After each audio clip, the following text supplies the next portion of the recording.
नमस्कार, मैं हूं विनय मिश्रा। आप देख रहे हैं एचडब्ल्यू न्यूज। उत्तर प्रदेश में चुनाव होने हैं और वहां चुनाव से पहले अंतर्राष्ट्रीय स्तर का विकास हो रहा है। नहीं, जमीन की विकास की बात नहीं हो रही है। विज्ञापनों में और बीजेपी नेताओं के ट्वीट में उत्तर प्रदेश का चमचमाता चेहरा सामने आ रहा है। लेकिन नीति आयोग प्रदेश के बारे में कुछ और कहता है। जैसे जैसे उत्तर प्रदेश में विधानसभा चुनाव की तारीख नजदीक आ रही है, योगी आदित्यनाथ सरकार अखबारों और टीवी चैनलों को जमकर विज्ञापन दे रही है। बीजेपी का प्रचार तंत्र लेकिन इस बार बुरी तरह से फेल हो गया है और यह पहला मौका नहीं है जब ऐसा हुआ है। सोशल मीडिया पर बीजेपी की जमकर आलोचना हो रही है और लोग भारतीय जनता पार्टी के नेताओं की जमकर उनका मजाक भी उड़ा रहे हैं।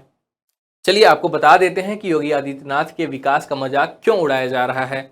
प्रधानमंत्री नरेंद्र मोदी ने गुरुवार को नोएडा के जेवर में केंद्र और योगी सरकार की महत्वाकांक्षी परियोजनाओं में से एक जेवर एयरपोर्ट का शिलान्यास किया। बता दें कि इस मौके पर भारतीय जनता पार्टी के कुछ नेताओं द्वारा एक तस्वीर पोस्ट की गई जिसे जेवर एयरपोर्ट बताया जा रहा है। हालांकि इस फोटो को लेकर सोशल मीडिया पर दावे किए जा रहे हैं कि यह एक झूठी तस्वीर है। दरअसल योगी सरकार में उप मुख्यमंत्री केशव प्रसाद मौर्य ने अपने ट्वीट में एक एयरपोर्ट की तस्वीर शेयर करते हुए लिखा था कि एशिया के सबसे बड़े एयरपोर्ट के रूप में नोएडा इंटरनेशनल एयरपोर्ट अपने साथ 35,000 करोड़ रुपए का निवेश भी लाने जा रहा है। इससे 1 लाख से अधिक लोगों को रोजगार उपलब्ध होगा और क्षेत्र में विकास की गति भी तेज होगी। केंद्रीय मंत्री सहित कई बीजेपी नेताओं ने इसी तस्वीर के साथ मैसेज को कॉपी करके अपने ट्विटर हैंडल से चिपका दिया। केंद्रीय मंत्री Anurag Thakur, Arjun Ram Meghwal, Prahlad Singh Patel, Annapurna Devi, my government Twitter handle, Bhajpa नेता पंकज सिंह और सुनील यादव ऐसे कुछ नाम हैं जिन्होंने केशव प्रसाद मौर्य वाली ट्वीट को अब कह सकते हैं कि कॉपी और पेस्ट किया, क्योंकि सभी ट्वीट में एक ही तस्वीर और एक ही मैसेज थे। हालांकि बाद में केशव प्रसाद मौर्य ने अपनी ट्वीट को डिलीट कर दिया, लेकिन ट्वीट का स्क्रीनशॉट लिया जा चुका था। ये सभी ट्वीट्स के स्क्रीनशॉट्स खूब वायरल हो रहे हैं। बीजेपी की किरकिरी इसलिए हो रही है कि वायरल तस्वीर चीन के बीजिंग शहर में दाक्सिंग इंटरनेशनल एयरपोर्ट की है। चीनी प्रोपेगेंडा चैनल के पत्रकार शेन शिवेई ने भी इन ट्वीटों को साझा करते हुए लिखा है कि यह जानकारी चौंका देने वाली है कि भारत सरकार के मंत्री को चीन बीजिंग डैक्सिंग इंटरनेशनल एयरपोर्ट की तस्वीरों का इस्तेमाल कर अपनी बुनियादी ढांचे की उपलब्धियों के रूप में उनको सबूत के तौर पर दिखाना पड़ रहा है। वहीं समाजवादी पार्टी के प्रमुख अखिलेश यादव ने भी अपने ट्विटर में कहा कि भाजपा के झूठे काम की हर तस्वीर उधार है, फिर झूठा दावा करने वालों की कैसे सोच ईमानदार है। इस प्रोजेक्ट से कितने लोगों को रोजगार मिलेगी, इसको लेकर भी 3 खबरें हैं। इन 3 खबरों के स्क्रीनशॉट्स भी सोशल मीडिया पर खूब वायरल हो रहे हैं।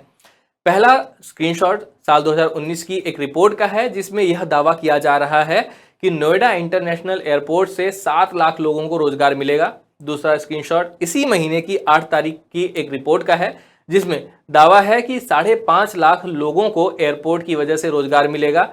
और आखिरी वाला स्क्रीनशॉट इसी महीने की 24 तारीख का है जिसमें दावा किया गया है कि 1 लाख लोगों को इस एयरपोर्ट की वजह से रोजगार मिलेगा।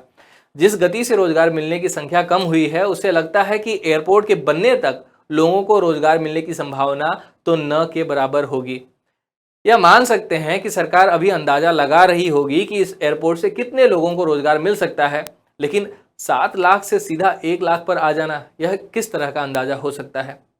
आपको बता दें कि इससे पहले सितंबर महीने में इंडियन एक्सप्रेस अखबार में उत्तर प्रदेश सरकार का 3 पेज का एक विज्ञापन प्रकाशित हुआ था।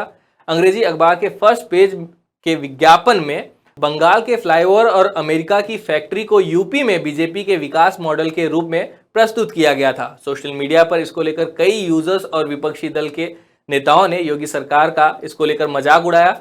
हालांकि बाद में जब सोशल मीडिया पर इस विज्ञापन को लेकर बहस शुरू हुई तो इंडियन एक्सप्रेस ने इस गलती की जिम्मेदारी लेते हुए एक ट्वीट के जरिए जानकारी दी कि विज्ञापन की इन तस्वीरों को एक्सप्रेस के सभी डिजिटल संस्करणों से हटा लिया गया है। ये बात फिलहाल साफ नहीं है कि ये विज्ञापन फाइनल रूप से उत्तर प्रदेश सरकार ने अप्रूव किया था या नहीं। चुनाव में प्रचार के दौरान सत्ताधारी पार्टियां विकास का खूब ढिंढोरा पीटती हैं, लेकिन डिजिटल युग में आम जनता को किसी और के काम को अपना बताकर दिखाकर बेवकूफ नहीं बनाया जा सकता। मंत्रियों या नेताओं को सरकार की उपलब्धियों को बताने के लिए इस तरह से बिना किसी पड़ताल के तस्वीरों के इस्तेमाल से बचना चाहिए, क्योंकि इससे न सिर्फ उन नेताओं की किरकिरी हो रही है जो इन तस्वीरों को शेयर कर रहे हैं, उनकी पार्टियों की भी किरकिरी हो रही है और अंतर्राष्ट्रीय स्तर पर ऐसे नेता हंसी के पात्र बन रहे हैं। यह वीडियो यहीं समाप्त होता है। इस पूरे मामले में आप क्या राय रखते हैं कमेंट बॉक्स में ज़रूर लिखें। धन्यवाद।